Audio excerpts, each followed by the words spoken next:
T.A. Williams writes highly entertaining escapist romance and cozy mysteries.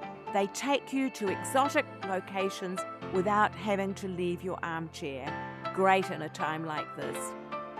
Welcome to the Joys of Binge reading, the show for anyone who ever got to the end of a great book and wanted to read the next instalment. We interview successful series authors and recommend the best in mystery, suspense, historical and romance series, so you'll never be without a book you can't put down. You'll find this episode's show notes, a free ebook and lots more information at thejoysofbingereading.com. And now, here's our show. Hi there, I'm your host Jenny Wheeler, and T.A., or Trevor as his friends call him, came very close to getting published in his early 20s. And then he waited 40 years for the chance to come around again. When it did, he grabbed it with both hands and hasn't looked back since. Our giveaway this week is another Book Sweets draw. This one is the Read and Reflect Literary, Historicals and Book Club Fiction draw. 40 books, $450 in value, and a new e-reader to the grand lucky winner. Take a chance and enter the draw. Get yourself a library of literary, historical and book club fiction you'll have reading for the next season. And remember, if you enjoy the show, leave us a review so others will find us too. Word of mouth is the best way for others to discover the show and great books they will love to read. But now here's T.A. or Trevor. Welcome to the show, Trevor. It's great to have you with us. Thank you, Jenny. It's very kind of you to invite me on. You've been writing very successfully fiction for a number of years now, but you did have a very successful entrepreneurial career, and it is a later in life thing for you. Tell us how you got into the writing. To be honest, my first ever attempt at a book was at age 14. It was called The Lake Dwellers. It was a shameless rip-off of Arthur Ransom's Up on Lake Windermere, Swallows and Amazons. That obviously didn't get very far, all 44 handwritten pages of it. But in my 20s, I was quite into thrillers in those days. And I still have a letter from Collins Publishers before they became HarperCollins, where they actually read the manuscript that I sent them twice. And then I came back this letter saying, we liked it a lot, but due to the parlous economic situation in the country at the moment, we can't splash out on a new author. So that rather shot that one. So yes, had that all worked, then back in the 70s, I might have been a published author. As it is, I had to wait until 2013, 10 years ago. Did you continue to write in that interim? I wrote another couple of thrillers. They're sitting there gathering dust. I got hooked, to be quite honest, on medieval history. And so I wrote a series of 3 books set around the time of the Crusades. And then I don't know if you've come across people called the Cathars in southern France. Yes. They were basically a Christian sect, but they were deemed heretical by the Pope at the time, mainly because they weren't prepared to pay their subs to Rome. And as a result of which, he sent a crusade. It was the only crusade called by Christians on Christians in Western Europe. So yeah, I got hooked on that, wrote the books. Needless to say, nobody wanted to publish them. And it was over the course of years that I gradually changed from that to writing something more romance, whatever, that I turned into. You decided you wanted to go a bit more commercial, did you? Yeah. Basically, the story goes back in beginning of January 2013. My wife went out and bought the newspaper, and I was reading the culture section in it. And there was an interview with a lady called, I forget what her name was. Anyway, she was the editor of the Bookseller magazine at the time. Oh, Rensenbrink, Cathy Rensenbrink. She's actually a writer in her own right now. And she was asked, what's going to be big in 2013? And she said, quotes, in the wake of the success of the 50 Shades phenomenon, I think erotica will do well. But not just any old erotica, but erotica with a twist. For example, historical erotica. So I thought to myself, I'm not sure about the erotica, but I can do history. So I sat down one weekend and tried to write basically a dirty book. and realized within a very short space of time, like about a day and a half, that I had neither the experience nor the desire to write a dirty book. And so I turned the whole thing on its head. And the first book that came out was basically somebody like me, a man trying to write an erotic novel, failing, and in consequence, he engages the help of a beautiful group of female authors to help him out. And the thing descends from there into a certain amount of humor. The book never gets written, their book, but it's the interplay between the characters and so on. Oh, that's wonderful. And you return to that theme with your first book in the Dan and Oscar series, Oscar and Armstrong, don't you? Because you have your retired detective attending a writing school in Italy in which it's a fancy few days long weekend for authors to supposedly learn erotica. And poor old Dan is sitting there feeling very uncomfortable. Now, that was so convincing that I did wonder if you'd been in that same situation yourself. No, I've never been on any kind of writing course, actually. But no, the idea of a course to write erotic would frighten the life out of me. You also decided at that point on a gender-neutral author name. So that's how you came to be published as T.A. Williams, when you're very happy for us to talk to you as Trevor. You felt that perhaps romance wouldn't be so readily accepted by women, because they are the main romance readers, if it was a male seen to be the author. Do you feel Yeah. now that was that a reasonable assumption? Yes, it was something we cooked up between me and my first ever editor. That was what started off with how incestuous the publishing world is. That I started off with one company, which was then subsumed into HarperCollins and then moved on from there. Anyway, the editor I had there, between us, we thought it's probably a good idea just to keep my gender vague, just in case. And I still, to this day, I get reviews from people saying, in fact, I was just reading reviews on one of the Italian versions of one of my romances. And the lady there was very complimentary about the book. And she ended up by saying, oh, yes, and above all, compliments to and she used the Italian word lady writer, because she just assumed that I was female. Why should I disabuse them? Yeah, that's right. And some female authors use the same tactic because they want to be taken seriously, like some of the historical authors, for example. I'm thinking of one that I'm going to be interviewing in a couple of weeks who writes actually medieval history under a name that's two initials. Yeah. Yeah. Look, your romance stories are all gorgeous escapist stories, and a lot of them, most of them certainly take place in continental Europe, mostly in Italy. And you have a long affection for Italy, don't you? Tell us about your links with that country. Very quick bio. I went to university to do French and German. And by the way, I don't always sound like this. I'm just coming out of an attack of COVID at the moment. So if I disintegrate into a coughing fit, you'll know what it is. Yeah, as far as the writing is concerned, I did French and German at university. And then when I came out, I couldn't get a job. So I thought, oh, I know what I'll do. I'll go and learn another language, make myself more marketable. And the only way you could get a job abroad in those days, now it's changed a lot more professional, was in English as a foreign language teaching.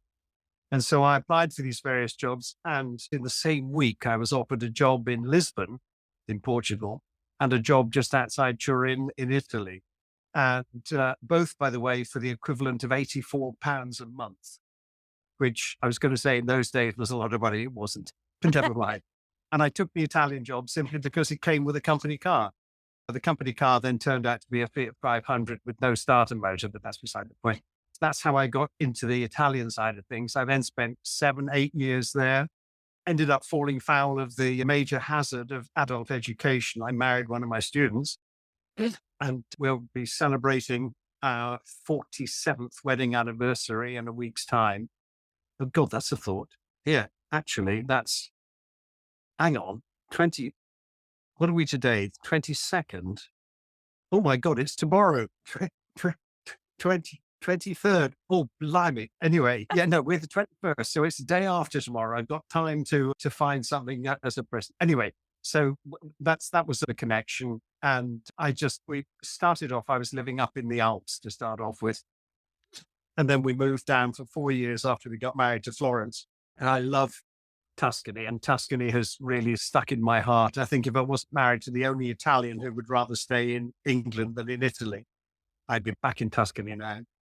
Oh, that's lovely. And congratulations on that anniversary that's coming up. I'm glad that you had a chance to remember it. I'm right. It wouldn't be the first. And in fairness, my wife is probably even less romantically inclined than I am. And she forgets as well quite often. And which is why it's so weird that I've been writing romances, really. One of your romantic comedies, To Rome with Love, is set in a charity bike ride from Venice to Rome. And I understand you yourself did a ride like that some years ago. Actually, up until about 3 or 4 years ago, I was doing quite a few of these long distance rides.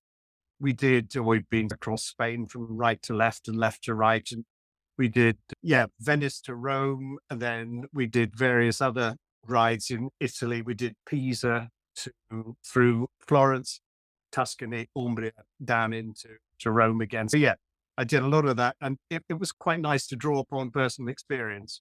I bet it was. And also another one of them, Chasing Shadows, which is actually a time slip novel, which is slightly different from what you've been mainly doing, is set along the Pilgrim's Way. Perhaps you haven't walked that, but you obviously have done quite a lot of cycling in Spain. That was the big trip that I did in 2006 when I finally gave up the day job. And I decided this is something I wanted to do. So, with a couple of friends, set off and we cycled from here all the way down through France. We took the ferry across the channel first, all the way down through France, over the Pyrenees, turn right, and across to Santiago de Compostela. So, it's 1,900 kilometers. Took us about 3 weeks. But it was a memorable achievement. And that really was what sowed the interest in my mind of wanting to write something set during that particular track. Yes, yes. We haven't got on to talking much about your books. We must get onto the books. But I'm sure that people have become convinced that you really know your stuff when it comes to the continent. And all of them have got a most fantastic sense of the locations that they're in. The latest one for Oscar and Armstrong is Murder in Siena, number 4 in the series. And it's just recently out. Tell us a bit about that one. That one is, as I say, I do have Tuscany very much to my heart. And so I started off with the general Tuscan one, then we did Chianti, then we did Florence. This one is the story, by this time, book 4, Dan Armstrong, the ex-DCI from the Metropolitan Police, who's now settled in Italy. He's set up his own investigating agency, and he and his girlfriend and a couple of friends, one of whom is the husband is a senior officer in the Florence murder squad. They go for a holiday in a country hotel just outside Florence, and then all kinds of mayhem happens, and Dan and Oscar step in and solve the crime. Yes, Oscar is there in all of the books, this beautiful black Labrador. And I see that he also even creeps into one or two of your other stories as well. In the Dan and Oscar series, he is there on the cover of all the books. So he's like a totem for the series. Tell us about your affection for black Labradors. Have you had one yourself? That all goes back to good old Merlin. Merlin, the best dog who ever lived, in my humble opinion. He died at the age, we got him as an abused child, and the vet said he'd be lucky to live for 6 years. He lived to 13 and a half. That was pretty good. And he was just a lovely dog. When he died, I was all set to get another one, but my wife said, no, I can't go through that again. We haven't had a dog since, and in consequence, I put a black lab into all my books. It's as simple as that. That's gorgeous. I had a white German shepherd called Taha that I have a similar kind of relationship with. I've still got her ashes and I plan to have them buried with me. Yeah, they're fully paid up members of the family. It's no question about it. That's right.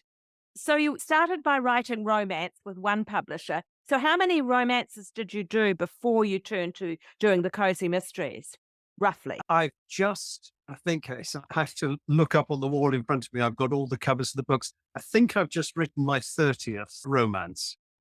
Something like that. Might be 29 or 31. And then a year and a half ago, I felt I needed just a bit of a palate cleanser, really, and just a bit of a change. And actually, I wrote a thriller and sent that in to my publishers. And they said, nah, it's not really what we want. So I thought, all right, fair enough. So I wrote a Murder in Tuscany, the first of the Dan and Oscar series, sent it to them, and they had to think about it and said, nah, we'd rather have something based in the UK. So fair enough.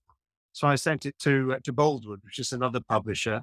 And less than 2 days later, I got a response from them offering me a 6-book contract. That's how it happened. That's fantastic. So you're now continuing in parallel lines with the romance and the cozies. Exactly, yeah. I'm doing I suppose I'm probably writing 4 books a year now. Probably 1 romance and 3 Dan and Oscars, something like that. Gosh, that's quite a production. So tell us a typical working day. What does it look like? Typical working day is I tend to get up, the older I get, the earlier I get up. Tend to get up, have some breakfast, come and sit down in my study, and on and off, probably most of the morning. Because I've got a dodgy back, mainly caused by all the cycling, by the way, because of that, I have to keep getting up and walking around and moving around. But basically, most of the morning is spent writing. The afternoon, I either get the bike out and go for a ride or go for a long walk. We live here in the wilds of Devonshire, and there's lots of little lanes you can walk around. And then come back, maybe reread what I wrote in the morning, and then 6 o'clock, sit down and watch The Simpsons on TV. That's my regular schedule. You say that writing has become like a drug for you. Tell us about that and perhaps your changing relationship with your creative life. Has it always been like that? On and off. The day job, which was, like you were saying, I was running a language school, was very much a full-time job, particularly in the summer when we had something like about 500 students with us at any one time. But it was a relaxation in the evenings while I was working. And then when I retired, I thought, well, I'll do something to occupy my time. And I have a very low threshold of boredom. Ask my wife. And as a result, that's how it started. And to be honest, I just finished writing book number 7 in the Oscar and Dan series at the end of July. And I'm now pretty seriously into planning the next one, but I haven't actually started writing. And I've been feeling quite almost bereft for the last 3 or 4 weeks. It's something that it's taken me over, and I'm not complaining. It's wonderful. Gets me out of bed in the morning. It's a real new lease of life from that point of view. But it is, yes, it is a drug to an extent, but a nice drug. Yes. And you mentioned about the planning. How much outlining do you do before you actually start writing? Right, yes. Now, you know, as I'm sure for people have told you over the years, there are 2 types of writer. There's the plotter and the pantser. Yeah. The plotter plots everything in advance. The pantser writes for the seat of the pants. I'm definitely the latter. When you're writing a romance where you know that it's going to be a happy ending, it's not really quite so important because you know where it's set, you know who the main characters are going to be, and you work it out as it goes along. With a whodunit, it's actually quite important for the author to know who's going to get killed and who the murderer is. Having said that, I find now I don't actually make up my mind who the murderer or murderers is or are until at least halfway through the book. Now, the advantage of that is it means that from the point of view of the reader, there's no way they can accuse me of deliberately feeding them lines or whatever that they've missed out on. The fact is, I don't know myself. And then when you gradually works it out, then you can, because that's a lovely thing, writing on a computer rather than when I first started writing, I was writing on a manual typewriter where basically what you've written more or less stays unless you rewrite the whole damn page. Whereas with a computer, of course, you can copy and paste stuff and move it around. Yeah, I'm definitely a seat of the pants merchant. Oh, that's interesting. Yes, Murder in Siena, there was multiple possibilities, and actually in the end, as you suggest, more than one actual culprit in the end. And that's just the way that it worked out in my mind. I got through one murder and then thought, who the hell did that? All right, hang on a minute. It sounds a little bit Heath Robinson, but that's pretty much the way that I do it. It seems to work for me. And have you any sense how long Dan and Oscar might go on? Or Oscar and Armstrong, as we should call them. That's the name of the series. I've just signed another 6-book contract with Boldwood. And as I say, I've just written book number 7, just about to start book number 8. I think I would be disappointed if I didn't at least finish this series, this set of 6 books. And who knows? When I read the reviews, and I really do read every single review that I get, Dan and Oscar, and particularly good old Oscar, they seem to have hit a chord, and a lot of people really like the characters. One thing, by the way, for me, it's been very liberating writing Dan and Oscar, because whereas with my romances, I was writing everything through the eyes of the main female protagonist, which is a risky business for a man to try and think himself into the head of a woman. With the Dan and Oscar books, I'm writing it in the first person through the eyes of a man who's not that much younger than I am. And that's really has been a liberation for me to be able to pretty much use my own voice in terms of what Dan actually says. It's very nice in the first book in the series that Dan, at that point, his marriage is pretty much broken up. He's facing divorce. His wife is the one who has exercised her right to say she wants out. And he's lingering in hope that they might be able to patch things up, even though he suspects it's just not going to happen. And you feel as if you are really getting a male viewpoint in that character, which is a nice thing, because in a lot of romance, the men are considered to be less sensitive emotionally. And I suppose when it's written from a woman's point of view, maybe women are more inclined to think that. So you really get a fresh idea in that first book in the Dan and Oscar series, even though it isn't technically a romance. Mhm. No, I think you're right. Certainly, from my point of view, see, the other thing is I don't actually read much in the way of romance. So I don't really have anything much to judge myself against. So from that point of view, what I'm doing with the romance is very much a Trevor Williams attempt. And I'm, like I say, I've almost, thank God you reminded me, almost forgot the anniversary in 2 days' time. But my wife and I, she'd be the first to agree, we're not really terribly romantic people. And it's just so nice to be able to write something, because I think you lot, this is women of the female persuasion, you do tend to overthink things a bit somehow. That's the impression I get. I may be totally wrong, or to be screamed off the internet for this. But I think with a man, you're probably, particularly, let's face it, the guy's 56 going on 57. He's seen life 30 years with the murder squad in London. He's pretty savvy as far as what's going on inside the human brain is concerned. He certainly, I think, is able to drill down to the, how do I feel about this woman? Yes, I still love her. I've got to do something about it. Whereas quite possibly she's probably would spend 2 or 3 pages saying exactly that. That's my feeling anyway. Yes. And in the Sienna book, the policeman that you've mentioned, the Florentine detective, he's starting to have a few niggles in his relationship, which Dan recognizes are symptoms that his own marriage went through, where the wife is getting sick of police duties taking up so much of their lives. So that's also a very interesting little twist on that. Yeah. And I have no background in policing whatsoever. So this is all imagination. That's the wonderful thing about the human brain. I can think myself, hopefully reasonably successfully, into the mind of a woman. But at the same time, I can also think myself into the head of a former detective chief inspector in the murder squad. It's definitely the way that I try to go about it is to think basically in pragmatic terms. What would this guy feel in these circumstances, whether it's trying to sniff out who the murderer is, or whether in fact it's how he feels about people, things, his life, marriage, and so on. One other thing that I'm interested in, the books have a very strong sense of geography, and you go into a lot of detail about village streets and shops on village streets. Is that entirely imagination, or do you actually really journal when you go overseas traveling? And I don't like to write about anywhere that I haven't visited. And as I say, Tuscany, we lived in Tuscany we actually lived in an 11th century convent. We rented a flat for a couple of years in the hills outside Florence. And in consequence, I know that area pretty well. I feel I've got quite a handle on the locals. I have some very good friends over there still. When we go over, we always go and, if we can, go and see old friends, pick up old friendships. But yeah, I do have certainly a lot of, and of course, through my wife, she's from the very north of Italy, up to the north of Turin, just in the Prealps, really, the foothills of the Alps.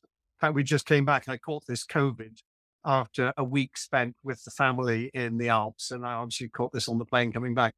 But yeah, they give me a lot of experience, a lot of things to draw on. And of course, my wife is invaluable, except for the fact she's now been 40 odd years in England. She probably knows less about modern day Italy than I do. That's lovely. Look, turning from the books to looking at your wider career, you've mentioned about running the language school. Did you just get to the point where you felt it was a good time to step aside from that and try something different? Is that It was really a combination of circumstances, really. The way that it worked out with the language school was that, as I say, I won't go into the details of it, but I ended up running the school. And when the time came, I had the option to sell up, and I thought, okay, let's do that and see what life can produce. I actually did then a couple of years doing a bit of property development, which was, according to my physiotherapist, not the most sensible thing for a 60-something-year-old to do. And when I finally knackered my back for the last time, I decided I'd better do something a little bit more sedentary. yes? If there's one thing as the quote secret of your success in your creative career, what would it be? Well, quite simply, sheer blind luck. And don't underestimate luck. Oh, yes. Well, plus a fair shot of, I think, perseverance, because as I've been writing since I was 14, it took me until I was 60 before I found a publisher. But yeah, luck, as I say, when I left university, the two things I knew with absolute certainty were, one, I didn't want to be a teacher. And two, I didn't want to marry a foreigner because language is so important, blah, blah, blah. So what do I end up doing? I marry an Italian and I become a teacher. So yeah, it's just sheer blind chance is so important. And that's why if you've got people listening to this who've got kids who are trying to make up their minds what they want to do in life, don't worry, it'll happen. And one way or another, it'll work itself out, I'm sure. That's fantastic. Look, Trevor, as reader, we always like to ask our authors what their own reading tastes are and whether they'd like to recommend anything to our listeners. What do you like to read and what would you like to recommend? I went through a stage of being very interested in one of the greatest authors, I think, of the 20th century has to be John le Carré. I love his stuff. But also the other series of 3 books, but the ones that I particularly like, Hilary Mantel, bless her, who died quite recently. Wolf Hall has to be an absolute classic, followed by the next one, is it Bring Up the Bodies? Then the third one. Them certainly. For my own purposes, I'm currently reading my way right through the whole Agatha Christie canon. And there's no getting away from it. There's a reason why she's outsold virtually everybody else apart from Shakespeare. The woman knew what she was doing. Expand on that a bit. What is it specifically she does that's made her virtually immortal? I think it's the way that she manages to involve the reader in the story. So she doesn't lay it on with a trowel. She doesn't say, oh, this man, seriously suspicious. I wouldn't trust him with that. No, it's just things she slips in, comments. She can describe somebody in a sentence and you immediately get the measure of that person. So that I think is very important. And also it then keeps you fully riveted because you find yourself looking as you write along, looking for the clues. Because the thing that I do find, because I watch quite a few Midsummer Murders and things like that on TV, and there's some very good whodunits going around. But some of them, rather, in my mind, they cheat by introducing literally in the last 10 minutes, bring in this Deus Ex Machina thing where suddenly we discover that, but she wasn't married to him at all, was she? You can't really do that and still it involve the reader all the way through, because the reader can quite rightly turn around to you and say, I didn't know that. So how can you expect me to work out who's who? That's lovely. Looking back down the tunnel of time, if there was one thing in your creative career that you'd like to change, what would it be? I suppose it would be that famous letter from Collins back in 1973 or 4, whatever it was, because had they taken me on as an author then, thrown their resources at it, who knows, maybe I might have been able to live my life as an author. Having said that, I've been a very lucky man, really. I've had a very enjoyable life. And the work I did with the language school, I've traveled all over the world trying to promote the English language courses. So I've had a chance to see and meet some fascinating people, visit some lovely places. So no, I'm not complaining. Yeah, that's great. So give us an idea of what's next for you on the next 12 months. What's coming across your desk? You have indicated about the new contract with Boldwood. What are you Yeah. doing? The next 12 months, there's another romance coming out in early November. And then there's another romance coming out next May. Both of them, I'm pleased to say, I've already written. I don't really like deadlines, so I always like to be ahead of myself. So I've written those two already, so that's done. And means I can concentrate now for the next few months on the whodunits. We're off in October, hopefully flying over to Pisa and be able to spend 10 days or so in Italy. And there I'm going to check out Verona, which I have been to before, actually on a bike ride. You get there after 100 kilometers on a bike. You don't really have that much time for sightseeing. So I'll go up and check Verona, maybe might think about Murder in Verona. And then also, I think probably go down to the south of Tuscany, check out, I don't know if you ever heard of a thing called the Via Francigena. Italy's answer to the Camino, basically. It was back in 900 and something or other, I forget his name, Bishop Ethelric or something, traveled all the way from Canterbury to Rome and back. And this is the route that he followed. And it's pretty much now been redeveloped and espoused by the various regions of Italy. And there's some beautiful scenery there. So I think I might do that. And then I'd also like to go back. I've only been once on holiday 40 years ago. I'd like to go to the island of Elba. So my next 12 months will be a certain amount of research trips and then writing them up. Now, the two romances that you've got coming out, have they got titles yet? No, that's a very good question. Yes, the one coming out in November is going to be called Change of Heart. And I would just say I don't choose the titles these days. The publisher more or less says, oh, yeah, why don't we call it that? And generally speaking, I go along with it. And the next one after that coming out in May is going to be called Far From Home, I think it is. I thought it would have been nicer to call it So Far Away, but anyway, it's Far From Home. And are they linked in any way? I see some of your romances seem to follow a series format where they have similar titles.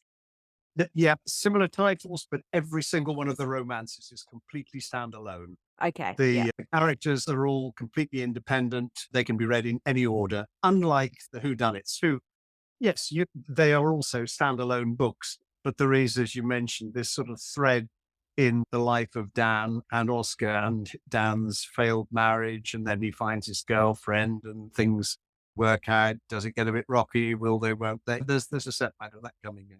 Yes, yeah, that's right.